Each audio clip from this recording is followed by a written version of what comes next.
ዓለም በግርግር ውስጥ ናት። ሀገራት በጦርነት ላይ ናቸው።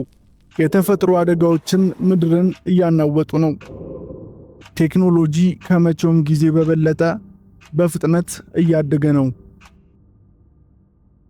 እና የሰው ልጅም መልሶችን ይፈልጋል። ከ2000 ዓመታት በፊት እነዚህ ሁሉ ክስተቶች በመጽሐፍ ቅዱስ ተተንበየው እንደነበር ያውቃሉ? የዮሐንስ ራእይ መጽሐፍ እጅግ ምስጢራዊና ኃይለኛ ከሆኑት ከመጽሐፍ ቅዱስ ክፍሎች መካከል አንዱ ነው። ይህ መጽሐፍ ስለ ዓለም ፍጻሜ፣ ስለ ጨለማው መነሳትና ታላቅ ስለሆነው የመጨረሻ የብርሃን ድል ምስጢሮችን ይዟል። የራእይ መጽሐፍ ስለ ጥፋት እና ስለ መከራ ብቻ አይደለም፣ ስለ ተስፋ፣ ስለ መቤዠትና ስለ አዲስ ጅማሬም ነው።